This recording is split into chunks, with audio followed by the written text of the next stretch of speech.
본 방송에서 제공하는 투자 정보는 투자 판단에 대한 조언입니다. 방송에서 제공하는 주식의 가치, 가격 상승 및 가격 하락에 대해서는 방송사에서 보장하지 않습니다.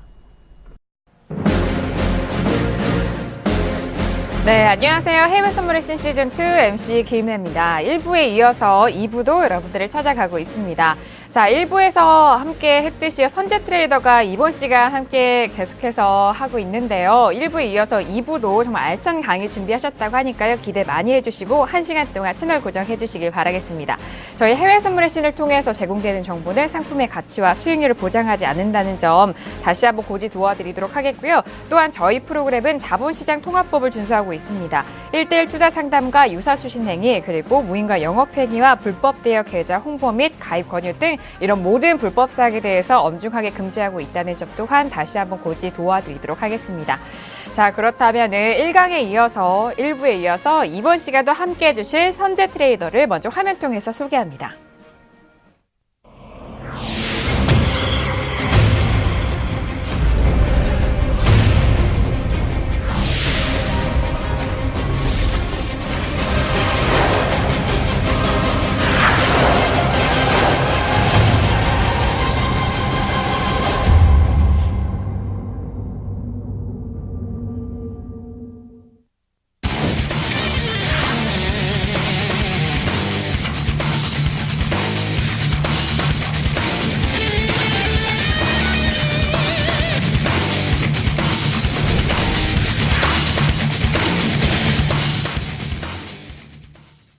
네, 선재 트레이더 2강에서도 모시도록 하겠습니다. 배틀리그 1위 시상자죠. 네. 자, 1부, 반응이 계속해서 이어지고 있는데 2부도 이어서 어떤 내용 준비하실 건지 짧게 말씀해 주세요.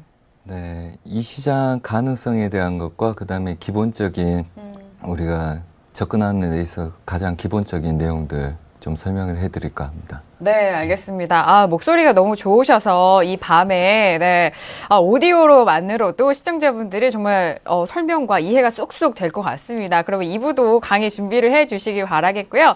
자, 1부는 저희가 선재 트레이더와 함께 진행을 했고요. 내일도 선재 트레이더와 함께 진행이 되니까 내일 이 시간도 기대 많이 해주시길 바라겠습니다. 그리고 아쉽게 놓치신 부분이 있으시다면요. 서울경제 홈페이지 들어오셔서 해외 선물의 신 강의를 다시 보게 할 수 있으니까 그 점도 참고를 해보시길 바랄게요. 그러면 2강도 바로 들어보도록 하겠습니다. 트레이더님 시작해 주세요. 네. 자, 이 시장인데요. 이 시장에 대한 가능성에 대해서 잠깐 언급을 해보고 싶습니다. 저는 원래 전 세계 10위권 내에 있는 설계사무소 팀장으로 일을 하고 있었어요. 그리고 이 시장의 가능성을 보고 전업할 때 굉장히 고민을 많이 했겠죠. 지금 뭐 프리랜서로 뛰고 있지만 주 매매해서 수익을 얻는 게 제 주 직업이 돼버렸습니다. 트레이더가.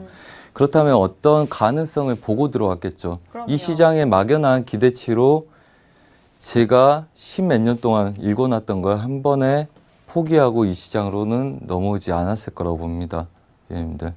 그렇다면 이 시장에 대한 가능성, 그러면 어디까지가 우리가 할 수 있는 거고 그 다음에 어디까지가 우리가 대응할 수 있는 영역인지에 대해서 계속 고민을 해봐야 되는데 그에 대해서 뭐 몇 가지 생각나는 거 먼저 말씀을 드리려고 합니다. 과연 시장 예상할 수 있는가? 중요하겠죠. 혹자는 이렇게 말합니다. 우리가 일주일 전에 이제까지 흘러온 차트만 알았더라면 가족 제외하고 다 팔아서 팬티까지 다 팔아서 몰빵했을 텐데 부자 됐을 텐데 그런 이야기를 합니다.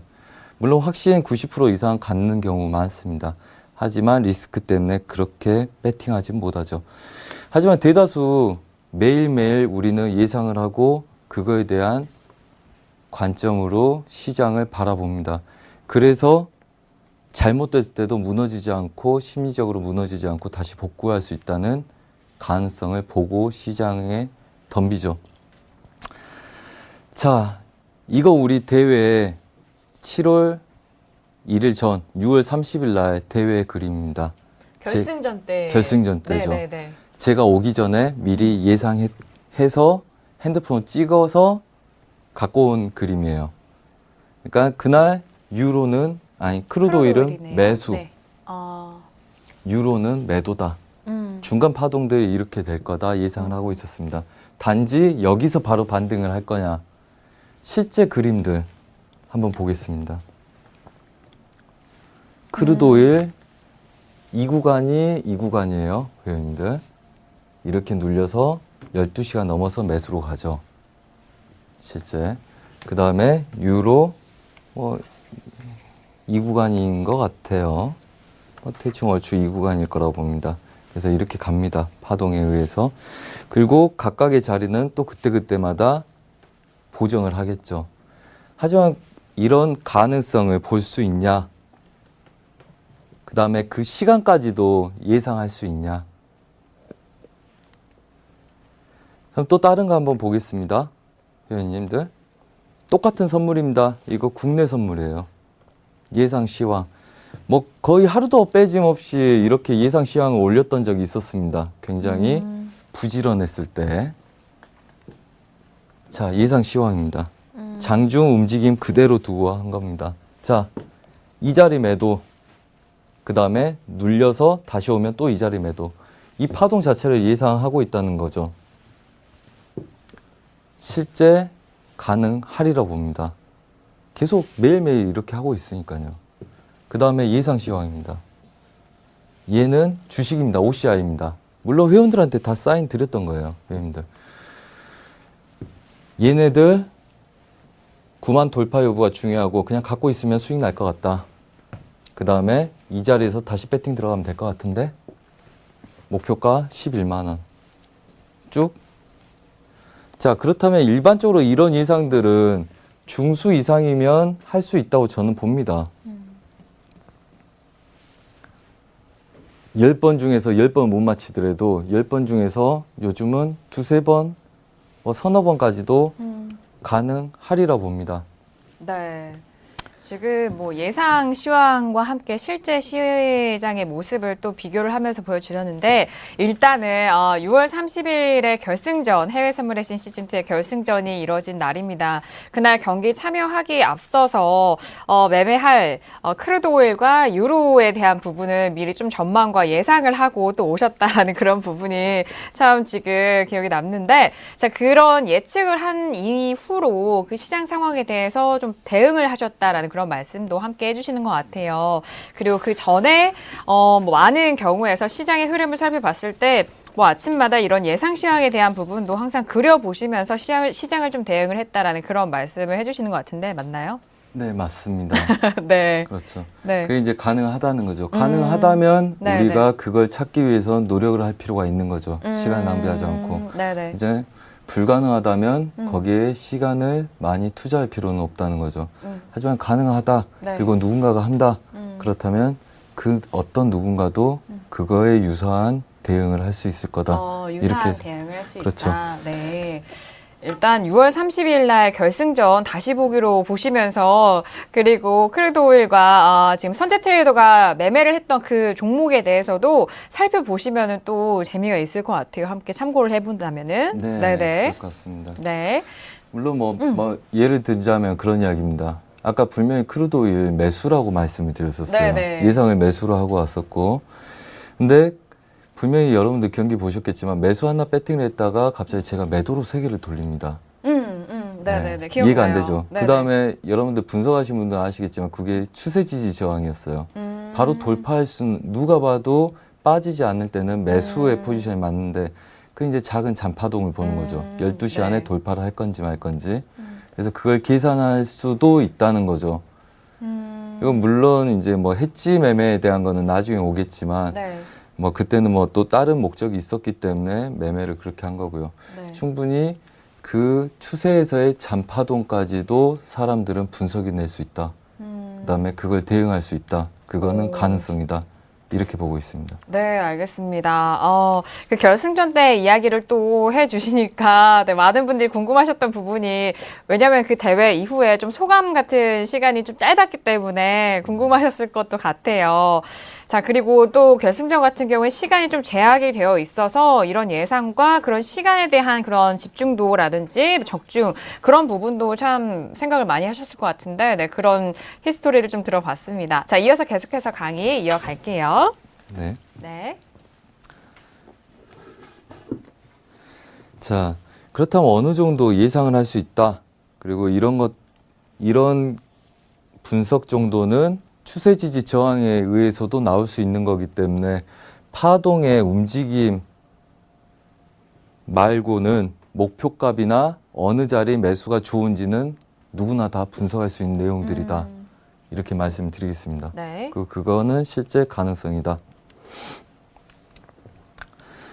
자, 그렇다면 다시 우리가 매매를 하는 거는 매매를 함에 있어서 매매의 시작은 기준 설정부터가 시작이다. 자, 그렇다면 매수 매도 기준을 설정하자는 이야기입니다. 매수 매도를 설정을 해야지 매수 좋은 자리 기다리면 되고요. 그다음에 그렇죠. 매도 유리한 자리 기다리면 됩니다. 네. 뭐 복잡하게 중심값에서 매수가 먼저니 매도가 먼저니 고민할 필요 없습니다. 네. 안 보이면 매수하고 싶어 매수 좋은 자리 찾아가면 됩니다. 매도하고 싶어 매도 좋은 자리 찾아가면 됩니다.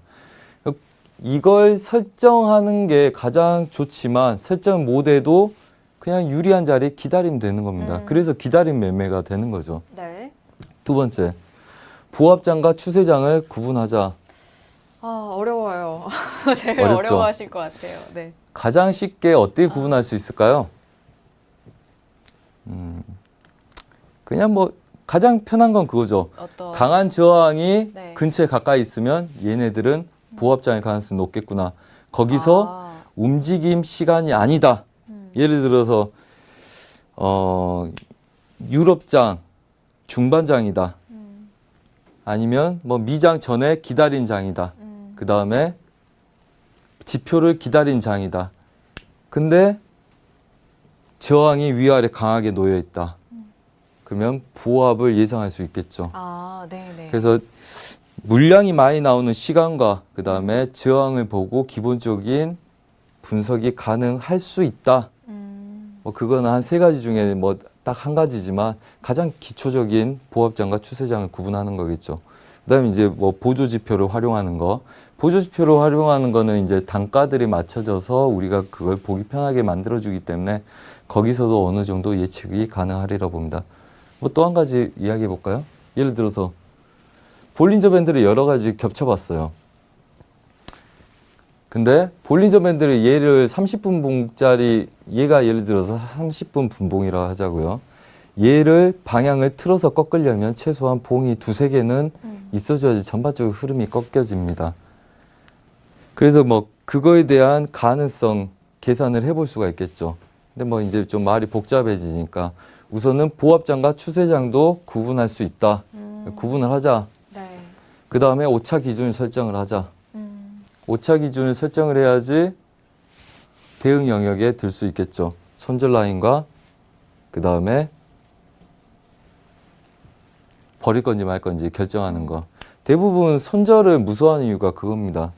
10개를 잡으면 15개를 치고 갈 것 같고 20개를 걸면 또 내 것만 건드리고 갈 것 같고 100개 설정하면 진짜 150개 밀릴 것 같고 그래서 설정을 못 하거든요. 하지만 본인 기준에서 정확하게 오차 설정을 해서 거기서 여유 있는 손절 라인을 잡을 수 있어야 된다는 거죠. 그래서 그 기준들을 다들 설정을 할 수가 있어야 된다는 겁니다. 그래야지 최소한 초보에서는 벗어날 수 있다. 그럼 예를 들어서 네. 자, 우리 앵커님, 이게 네. 매수입니까 매도입니까? 어디에서요? 맨 마지막에서요? 이제 네. 배팅 들어가셔야죠. 성질 급하시니까 우리 서로. 빨리 잡아요 막 하면서 막 들어가는 거예요. 네, 뭘 네. 잡고 싶으세요? 네. 일단 결승전이에요. 5분 남았어요. 매도 할래요. 매도하시겠다고요? 네네. 자, 한번 보겠습니다. 여러분들. 자, 답은 없습니다. 네. 답 없습니다. 정답은 없습니다. 자, 기준선. 자, 이걸 끝자 보니까 갑자기 설명드리고 싶은 게 있네요. 좀. 어떤 이야기이신가요? 우리가 일반적으로 사람들이 많이 요즘 쓰는 기법이 있습니다. 추세 지지 저항. 원래 있었던 기법이죠. 뭐 주식에서도 뭐 그러니까요. 그렇죠. 네. 추세 지지 저항. 이따 뒤에 나올 것도 같은데 갑자기 생각나니까 이야기를 하자고요. 가장 제가 중요하게 보는 건 지지가 저항으로 바뀌는 선입니다. 그래서 이제 꼭지점 연결하는 선도 있고, 뭐 이제 기회가 되면 여러 가지 설명을 드리겠지만, 뭐 시간이 허락한 내에서는 우선 뭐 이렇게 끌 수 있는 거예요. 그래서 보세요. 저항을 받다가 올라가서 지지가 받죠. 네. 그래서 이 선은 의미가 있는 겁니다, 실제. 네. 배우님들. 뭐 그냥 팁이라고 보시면 돼요. 가장 기본적인 겁니다. 네. 지지가 저항으로 바뀌든지 저항이 지지로 바뀌는 선들은 가로선이든 수평한 선이든 추세선이든 중요하다. 네. 이것만 이해도 80%라고 보는데 여튼 자, 그 다음에 뭐 저런 선들 그을 수 있을 거라고 봅니다. 꼭지점끼리 연결하는 선들. 네. 규칙적으로 막아내고 있죠. 누군가가 못 올라가게. 그 다음에 아래서 오는 거. 그러면 이런 선들 그으면 너무 많죠. 너무 많아요. 너무 많아서 네, 너무 많고 포인트가 뭐가 중요한지도 몰라요. 네. 하지만 중요한 건 뭡니까? 여기서 나는 기준을 설정했다예요. 나는 어떤 기준을 설정하고자 한다. 지금. 자, 그렇다면 다시 보자고요. 다 지워봤어요. 몰라. 뭐 중간 뭐 중요한 끄어봐도 뭔지 모르겠어. 그래. 나는 꼭지점을 연결하고 그 다음에 얘네들 꼭지점을 연결하니까 갑자기 또 뚫기 시작해. 물론 얘네들이 이렇게 연결할 수도 있겠죠. 시간에 따라서. 네. 계속. 근데 이 시점에서 나는 이걸 기준으로 삼았어. 그리고 보니까 그래. 얘가 수렴이야. 수렴의 중심과 확산의 중심은 매물대죠. 중요합니다. 네. 오랜 시간 머물고 물량들이 매수 매도를 싸우기 때문에 매물대 형성이 됩니다. 중요한 자리예요. 그럼 얘네들 위에서 놀아. 그럼 이 정도라면 뚫었다고 볼 수도 없고 지지도 아니에요. 하지만 어떤 이 기준에 의해서 어떤 생각이 저는 드냐면요. 우선 얘를 지지한 놈들 배팅이 들어가면 나는 손절을 짧게 잡고 얘네들 배팅, 변동성에 대한 배팅을 해볼 수가 있어. 첫 번째. 두 번째. 얘를 중심으로 얘네들이 보합이 들 수가 있어. 위아래로 치는 보합. 네. 그러면 내 손절 라인이 명확해져. 기준을 그렇죠. 세웠기 때문에 짧은 네네. 손절에 배팅을 할 수 있던지 아니면 내가 버릴 건지 말 건지 결정을 할 수 있다는 거죠. 물론 이거 하기에 앞서서는 기법에 대한 강의가 있어야 되나 지금 뭐 시간상의 이유로 여기서 같이 설명을 드리겠습니다. 그럼 저는 이거에 대한 매수 배팅을 하겠다 이 말이에요. 왜? 이건 단지 이유가 이렇습니다. 이 정도 갔다가 이렇게 튕긴 애들이 좋죠. 일반적으로. 그래야지 고점을 높이지 않더라도 네. 익절 구간에서 싸울 수 있으니까. 하지만 이 정도도 가능하다. 왜? 손절 라인이 짧고 명확하기 때문에. 그런 배팅이 들어가는 겁니다. 급등을 한 다음에 여기서 배팅 들어가는 게 원래는 정석이겠죠. 왜입니까? 여기서 이걸 버티는 거죠. 원래는. 이 구간 배팅이 원래는 정석이겠죠. 네네. 하지만 이런 식으로 배팅을 할 수 있다는 겁니다. 그러면 여기서 말하는 김에 기본적인 추세 지지 저항의 기법을 잠깐 설명드려보도록 하겠습니다. 일단 나중에 나오는지. 자, 리테스팅 법칙이 있는데요. 얘네들 보기 전에 하나를 보자면 추세 지지 저항이라는 건 이렇습니다. 얘가 가려고 그래요. 저항이죠. 저항입니다. 네. 그 다음에 얘네들 뚫었어요. 지지죠. 지지입니다. 네. 그러면 얘네들이 이렇게 해서 가기 시작을 하면 얘네들 꼭지점 두 개를 연결해서 볼 수 있는 게 추세입니다. 그리고 얘네들 보조 추세겠죠. 그러니까 매수일 때는 지지력이 추세선, 그 다음에 위에 게 보조 추세선, 얘를 추세대라고 하는데 저는 채널이라고 명명합니다. 원래 제가 썼던 이름이 채널이기 때문에. 네. 통로라는 거죠. 통로 안에서 논다는 이야기입니다. 그렇다면 원래 기법은 이렇게 씁니다. 회원님들. 우리가 일반적으로 원래 기법은 저항을 받고 뚫고 나서 지지가 되고 얘네들 추세가 완성됐을 때 세 번째 이 점이 맥점인 추세 지지 저항의 기본 법칙입니다. 얘네들은 뚫고 지지가 된 애들이 추세를 만들기 시작했을 때 그걸 확인하고 들어가는 게 추세란 말이에요. 근데 제가 전문가들하고 교육할 때는 우리는 뭘 하냐? 리테스팅을 바로 들어갑니다. 한마디로 뭐냐? 저항을 뚫고 갔을 때 얘네들 배팅 바로 들어가는 겁니다. 추세로. 그럼 이점 뭐가 있죠? 첫 번째, 빼먹고 눌림에서 또 빼먹고 눌림에서 또 빼먹고 하다가 끌고 갈 수 있다는 거죠. 남들보다 선진이었기 때문에. 단점은 뭡니까? 얘가 속임일 수 있다는 거죠. 물론 이걸 분석하는 법은 또 따로 있습니다. 속임인지 아닌지를. 하지만 가장 일반적인 이론은 뭡니까? 왜 이렇게 합니까? 남들보다 미리 손대는 이유가 뭡니까? 이걸 올렸을 때는 속임인지 아닌지 분석을 해서 속임이 아니라는 생각이 든다면 이걸 올려놓은 애들이 이걸 지키고 추가적인 수익을 내고 싶어 한다는 이론입니다. 왜 어려운 구간 뚫었겠어요? 실제로 이 이론에서 여러분들이 이해할 수 있는 거는 보통 저항이 없는 구간 100억을 배팅하면 100틱을 간다고 보자고요. 그러면 저항이 많은 구간은 100억을 투자했을 때 100틱을 갈 수가 없습니다. 왜? 계속 누군가가 매도를 치기 때문에. 내가 그렇죠. 2틱 올려놓으면 한 틱 내리고 3틱 올려놓으면 또 한 틱 누리고 내가 올라가면 누군가가 익절을 해버리기 때문에. 네. 그래서 쉽게 못 가는 겁니다. 하지만 이 어려운 구간을 누군가 올려놨어요. 돈을 들여서.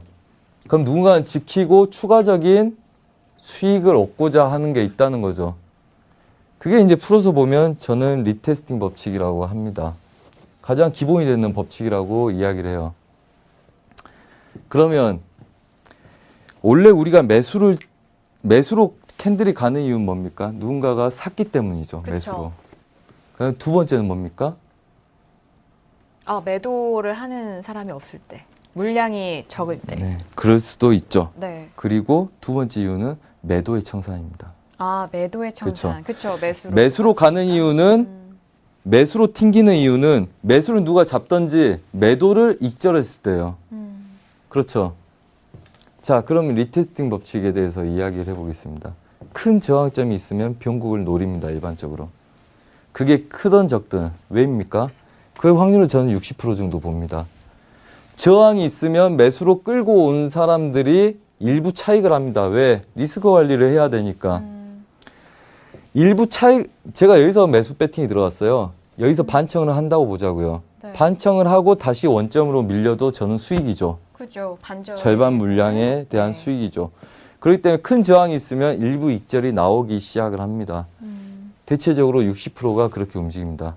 그렇다면 추세 변곡을 노리지 않더라도 저항만큼 물량을 빼먹을 수도 있겠죠. 짧게.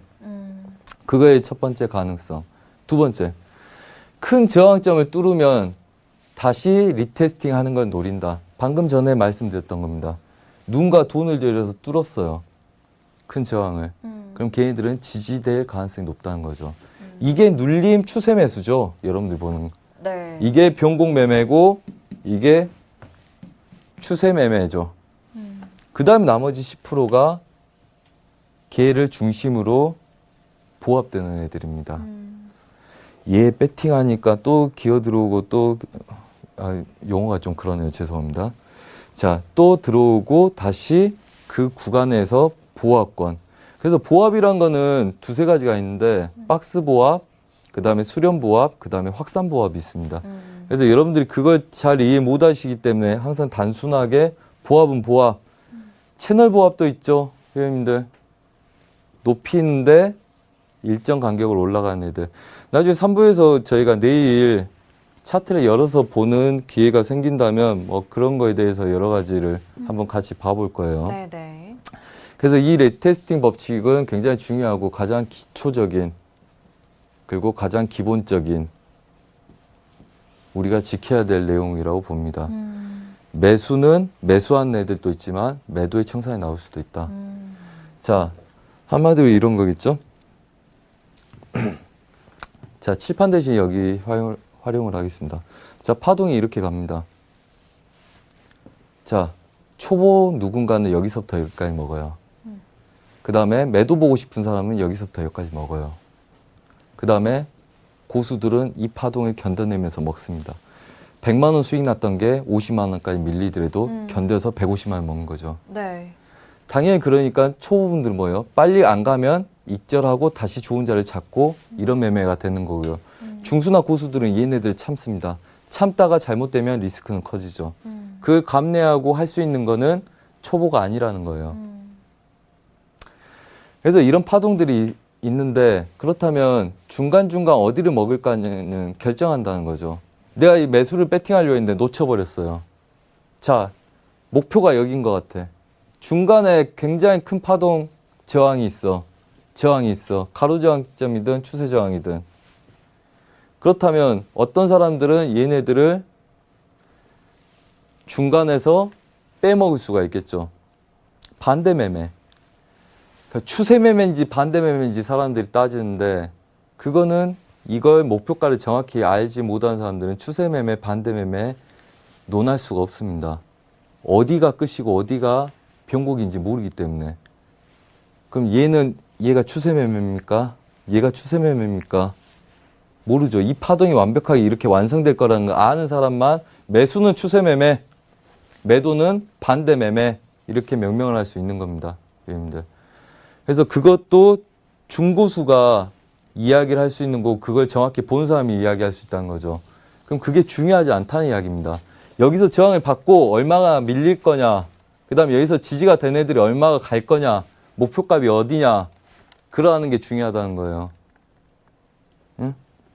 뭐 한 예로 사람들은 이렇게 돼서 이렇게 되면 얘가 N자형 패턴이라고 이야기를 합니다. N자형. 그 매수로 간다는 이야기죠. 그죠. 이게 뭡니까? 넘어가다가 여기서 꺾여요. 이 정도 꺾인 뭡니까? M자형 패턴입니다. 뭐 헤드앤숄더 나오고 난리 납니다. 그래서 네. 이게 결과가 어떻게 될지 본인이 미리 분석을 하거나 확률에 대해서 모른다면 N자냐 M자냐 이야기를 못합니다.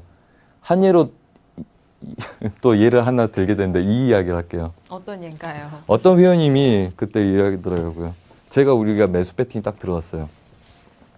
여기가 고점 저항이 강한 애들이 있었어요. 그래서 익절을 하라고 제가 말씀드렸습니다. 저항이 강해서 저항이 강해서 얘네들 익절을 잡고 대응하자고 그랬어요. 이게 밀리기 시작했습니다. 그래서 우리는 익절이 됐습니다. 어떤 회원님이 물어보셨어요. 전문가님, 이 시간대에 얘가 왜 매도인지 아십니까? 아, 이런 이유로 목표가가 여기였는데 중간 파동이 뭐 이래서 뭐 저항이 이래서 우리가 익절 대응한 겁니다.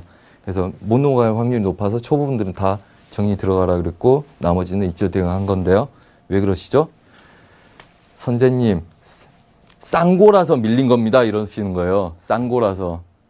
제가 이야기했어요. 얘가 쌍고라서 밀린 거라면 여기까지 떨어질 건데 얘 분명히 여기서 반등할 겁니다. 회원님. 그거 잠깐 밀린 겁니다. 그럼 모든 고점에서 매도 치실 겁니까? 모든 저점에서 매수 치실 겁니까? 이랬어요. 책에서 배운 대로 쌍고, N자, 뭐 보조지표가 만들어지면 매수, 매도 그것만 공부하신 거죠. 지나간 다음에는 말을 하시는데 그거 대응을 못 하세요. 그럼 쌍고는 매도 치시죠. 뭐 하셨습니까? 아니요. 몰라서 그랬는데 여튼 책에는 그렇게 나왔습니다. 쌍고에서는 매도라고. 쌍고에서는 밀렸기 때문에 매도죠. 밀리지 않으면 그냥 돌파입니다. 근데 책의 내용이 그런 거죠. 자, 예를 들어서 중간에 뭐 복잡한 이야기를 했는데 이거 다시 보겠습니다. 제가 칠판 지우개를 한 번만 쓸게요. 네. 아, 지금 판소한 내용을 좀 지우시고. 그러게요. 네. 아, 너무 중요해서 지우고 싶지 않나 봐요. 안 생기네요. 그 아래 지우개 버튼이 있어요. 저 올 옆에 지우개 버튼 있는데, 네. 얘들 잘 안 뜨는데 괜찮습니다. 자, 검증 기법을 활용하자 네. 이럽니다. 자, 여러분들 볼리저밴드 좁아졌다 넓어지는 거 아시죠? 그렇죠. 확 모아졌다가 벌어질 때. 자, 위아래로 벌어지면 힘이 세죠. 그 다음에 이렇게 따라가서 가면 힘이 약하죠. 자, 그럼 뭡니까? 회원님들 차트 비슷해 보이죠? 자, 이거 두 개의 차이가 뭡니까? 이 엉덩이 부분이 좀 다르죠. 그러면 얘네들은 뭐 활용하는 기법은 따로 있겠지만 일반적으로 이런 애들은 뭡니까? 음봉이 계속 연속됐다는 거예요. 그래서 얘네들이 양쪽으로 벌어질 때는 뭡니까? 연속적인 봉이 나옵니다. 그리고 이렇게 따라가는 추세는 뭐예요? 엇갈리는 거죠. 익절하고 다시 치고 익절하고 다시 치고 해도 되는 그림이고, 그다음에 얘네들은 뭐예요? 계속 연속적으로 음봉이 나온다는 거죠. 예, 시청자님들. 뭐 검증 기법은 여러 가지가 있는데, 그렇다면 이거 한번 질문을 드려볼게요. 네. 자, 이거는 저항인데 올라간 것 같아요. 매수입니까? 매도입니까? 이거? 답 없어요. 답 없습니다.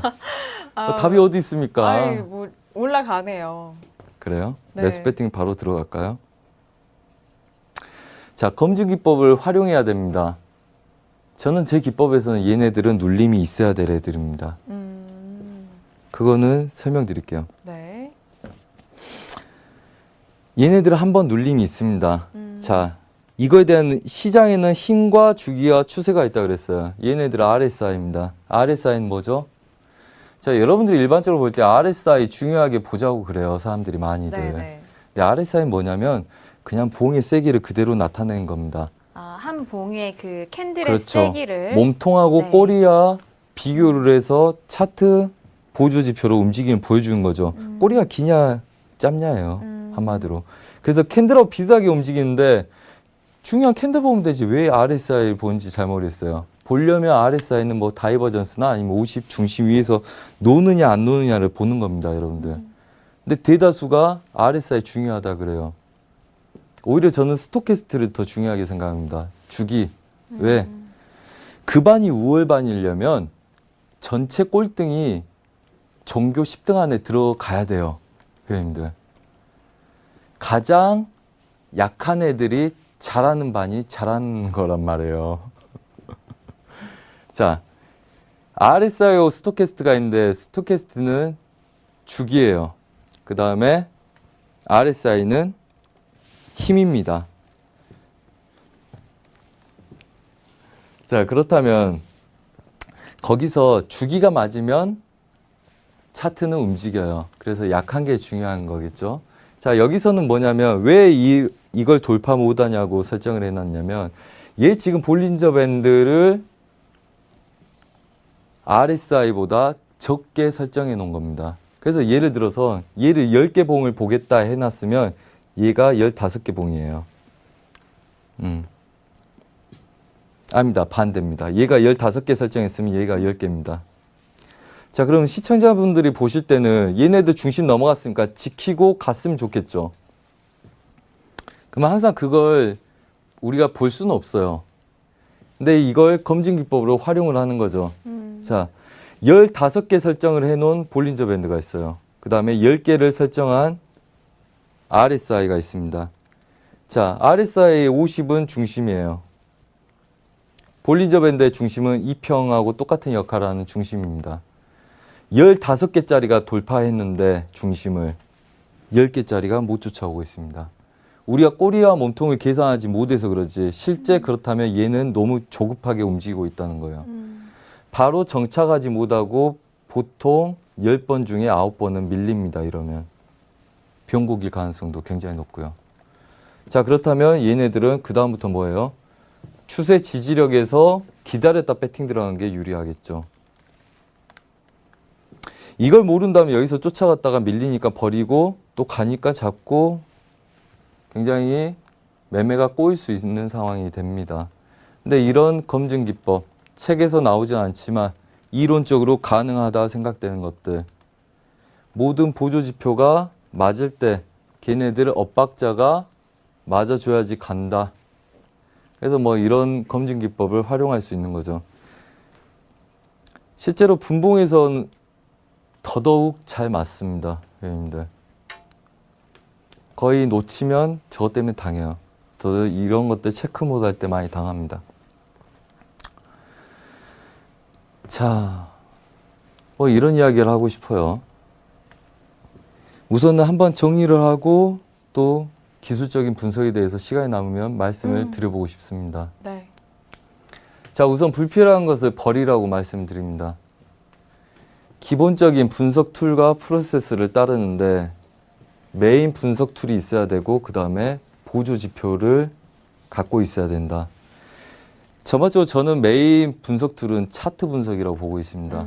이거는 가격에 의해서 만들어진 애들이기 때문에 가격에 의해서 후행적으로 만들어지는 보조 지표보다는 차트 분석을 메인으로 두고 가격 지표나 보조 지표를 활용해서 검증을 한다. 그게 맞다고 보는 거죠.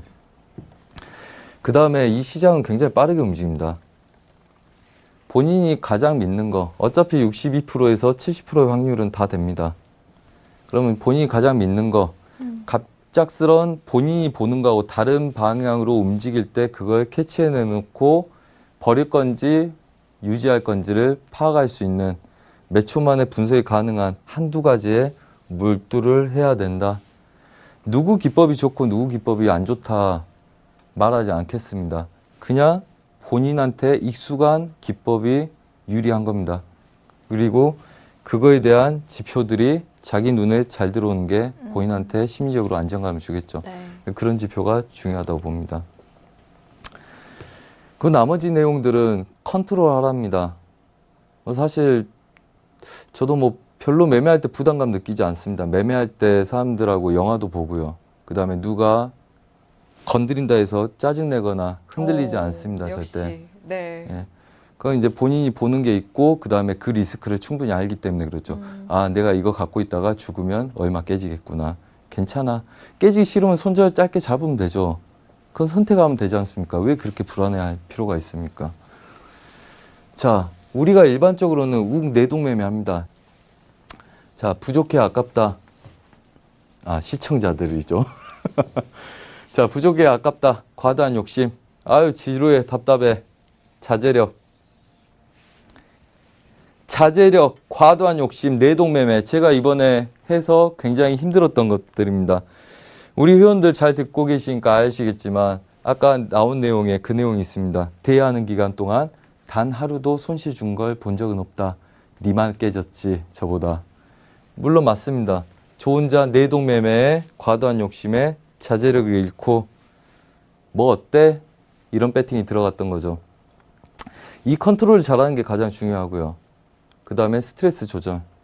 아, 내 것만. 나 안 들어간대 이런. 어차피 우리는 스트레스를 받습니다. 회원님들. 안 잡았는데 가니까 스트레스 받고요.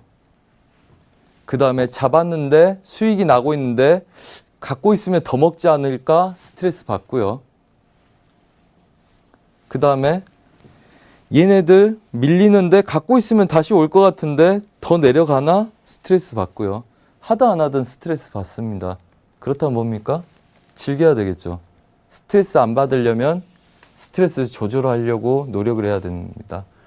일반적으로 제가 초보 때 회사를 다닐 때 마인드 컨트롤 했던 게 대표적인 게 하나가 있습니다. 손절 잡는데 너무 두려운 거예요. 30개 걸면 내 것만 건드리고 갈 것 같고 뭐 10개 걸면 15개 치고 갈 것 같고 제가 그때 마인드 컨트롤 했던 게 그겁니다. 제가 하나로 300핍을 밀려본 적이 있는데 300핍 밀려가지고 손절을 날려본 적이 있는데 30개가 무슨 대수야.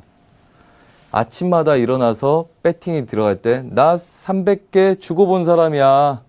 30개 10% 손절 괜찮아. 내가 기법 기준을 정했잖아. 내가 얘네들 이 정도까지 밀린 건 괜찮은데 이 정도 밀리면 내가 잘못 본 거잖아. 괜찮아. 이 생각을 하니까 그때부터 마음이 굉장히 편해졌어요.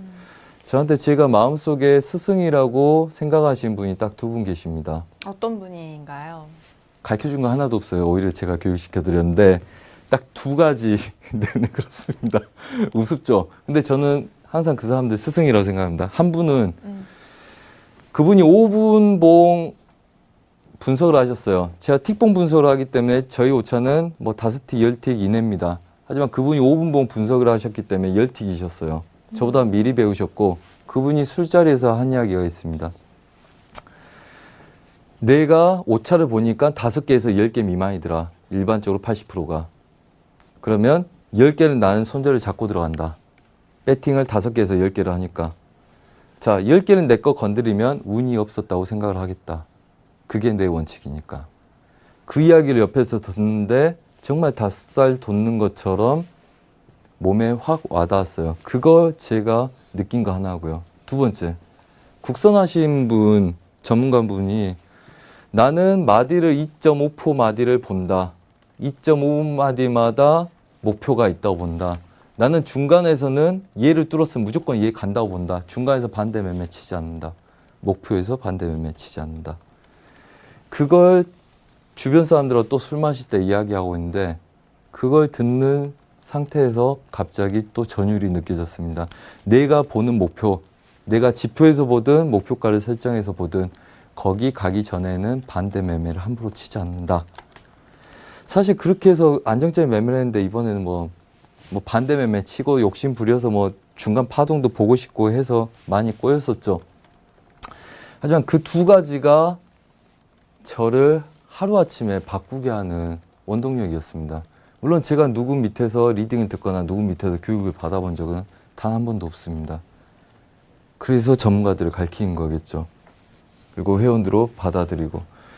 하지만 얘 두 가지 이야기가 저한테 스승 노릇을 했다. 몰랐던 것도 아니고 10년 동안 한 번도 변함없이 쓰던 이 기법, 뭐 그 전에 몰랐겠습니까? 추세 지지 저하. 하지만 그 기법을 믿고 가는데 일조를 했다. 그래서 그런 스트레스 조절과 마인드 컨트롤하는 게 필요하다는 겁니다. 똑같은 이야기 듣고 똑같은 내용들을 계속 반복을 하고 우리가 똑같은 자책을 하고 매일매일 살고 있지만 그게 어느 순간 본인의 마인드의 컨트롤에 접근을 했을 때 그걸로 마음이 편해졌을 때 비로소 안정감 있는 매매와 그 다음에 두려워하지 않는 기법의 완성이 될 거다. 이렇게 생각을 합니다. 그래서 이거는 정말 저희 방에서 독립해서 굉장히 팔자 피신 회원이 한 이야기입니다. 그분은 뭐 그 이야기했어요. 기준이 아니라 선이라고 이야기했습니다. 대표님, 우리가 선을 긋기 때문에 이거는 투기가 아니라 도박도 아닙니다. 이거는 투자입니다. 제가 그걸 빌어서 다시 한번 말씀드리겠습니다. 기준이 있어서 우리는 도박을 하는 게 아니다. 투자를 하는 거라고 말씀을 드리고 싶습니다. 그래서 기준 설정이 그만큼 중요하다고 말씀을 드리고 싶어요. 자, 저희한테 시간이 좀 남아있는지 궁금합니다. 네, 5분 정도 남아있네요. 그럼 우선 여기까지 말씀을 드리고 싶었으나 제 말이 빨랐나 봅니다. 시간이 남은 관계로 좀 더 내용을 말씀드리겠습니다. 자, 우리가 외환시장을 건들죠.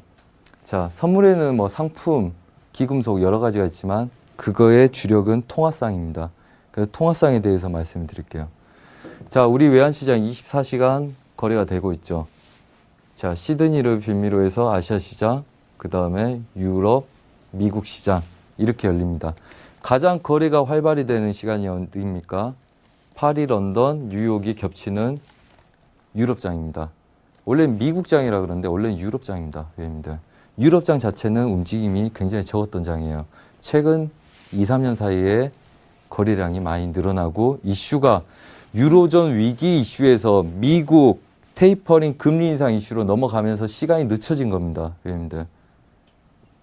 그래서 원래 본질은 유럽하고 뉴욕 애들이 겹치는 시간. 여러분들이 지금 크루드오일을 많이 손대니까 뭐 새벽 12시 넘어서 많이 움직인다는데 원래 그 시간은 원래 시간이 아닙니다. 그래서 많이 겹치는 시간, 그런 시간들 섹션을 구분해서 볼 필요가 있겠죠. 아시아 애들이 배팅하는 관점하고 유로 애들이 배팅하는 관점과 그 다음에 미국 애들이 배팅하는 관점 분명히 다르다. 단가도 서로 다를 거고 차트가 놓인 자리도 다르기 때문에 관점 다르다. 섹션을 3개로 구분해서 배팅해라. 시각도 그렇게 봐라. 이거는 똑같은 내용들입니다. 뭐 유로, 아시아에서 20%, 원래 유럽 65%, 그 다음에 15% 이렇게 움직였던 장들입니다. 크루드오일은 변동이죠. 그래서 여러분들이 일반적으로 미국장이라 말하는 시간은 유럽장입니다. 그 다음에 2시부터 새벽 3시에 움직이는 애들이 미국장이죠. 유럽 애들이 빠져나간 시간에 움직이는 겁니다. 비용국을 만들고. 그래서 각각 시간대별로 움직인 시간들을 본인들이 파악을 해서 한번 통계를 내봐라. 도움이 될 거다. 이런 말씀을 드리고 싶습니다. 자, 그리고 해외 선물을 할 때 여러분들 제가 퀴즈 낼 때도 유로 달러에 대한 이야기를 했었는데요. 유로 달러는 매매를 하지 않더라도 항상 주의 깊게 봐라. 왜? 달러는 기축통화이고 유로는 위험통화의 가장 대표적인 산물이다. 그래서 기축통화인 달러와 안전자산의 대표적인 달러와 위험자산의 대표적인 유로, 그 다음에 그 거래량이 많은 유로와 달러를 집중적으로 공부해라. 그래서 걔네들이 서로 영향을 주기 때문에 유로 달러를 알아야지 시황을 제대로 분석할 수 있다. 이렇게 말씀드리고 싶습니다. 그래서 이 퀴즈를 냈던 거죠. 가장 기본적으로 알아야 되는. 그 다음에 지표가 발표할 때는 개인 투자자들은 특별한 주의가 필요하다. 중고수들은 좋아합니다. 저도 굉장히 좋아합니다. 하지만 자동 매매에 의해서 결과치와 예상치의 차이만큼 자동으로 때리기 때문에 0점 몇 초마다 파동이 크기 때문에 되도록이면 피하고 조심하는 그런 매매를 하셨으면 좋겠다.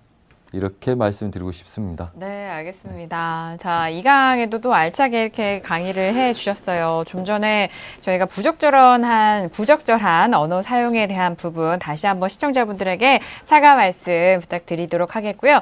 또한 저희 프로그램은 자본시장 통합법을 준수하고 있다는 점 또한 다시 고지 도와드립니다. 1대1 투자 상담과 유사수신 행위, 그리고 무인가 영업행위와 불법 대여 계좌 홍보 및 가입 권유 등 이런 모든 불법 사항에 대해서 엄중하게 금지하고 있다는 점 또한 다시 한번 시청자분들께 고지 도와드리도록 하겠습니다. 자, 이렇게 선재 트레이더와 함께 오늘은 2시간 가득 채워서 여러분들과 함께 했는데요. 끝으로 인사 말씀도 들어보도록 할게요. 오늘 강의 어떠셨고 또 내일 이제 또 1시간이 또 남았는데 네. 말씀해 주시죠. 그러게요. 뭐 시청자분들이 앞에 있는 게 아니라서 혼자 뭐 이렇게 달려오다 보니까 무슨 말을 했는지 좀 이렇게 보고 알아듣는지 못 알아듣는지 보고 하면 좀 더 좋을 건데 또 그런 기회는 또 있을 걸로 알고요. 그다음에 뭐 여러 가지 두서없이 말씀드린 것 같습니다. 하지만 어차피 우리가 고민해야 될 내용이고 그다음에 그걸 인지하지 못하면 또 추가적인 발전도 없을 거라고 보기 때문에 항상 우리가 고민하고 자책하고 되새기는 내용들이라서 항상 그거에 대한 기준을 갖고 생각하고 고민하고 우리가 시장에서 어떤 걸 준비하고 나가야지 시간 단축을 하고 시장에서 허송세월을 보내지 않을 건지 좀 그거에 대해서 많은 고민을 하시기 바랍니다. 네, 알겠습니다. 오늘 뭐 해외 선물을 하시고 또 시장에 참여하는 투자자분들이라면 지금 선재 트레이더의 오늘의 강의가 많은 생각과 그리고 고민 그리고 앞으로의 그런 생각 그리고 자신의 투자 전략에 좀 다시 한번 돌이킬 수 있는 그런 부분이 있지 않았을까라는 생각을 하게 됩니다. 2시간 동안 저희가 알차게 채워드렸고요. 저희 2부 여기서 마무리를 하겠습니다. 선재 트레이더도 지금 인사 나누도록 하겠습니다. 감사합니다. 네, 감사합니다. 네, 선재 트레이더와 2시간 동안 함께 했는데요. 저희 여기서 마무리하겠고요. 저희는 내일 이 시간 다시 돌아오도록 하겠습니다. 2시간 동안 함께 해주신 여러분 오늘도 고맙습니다.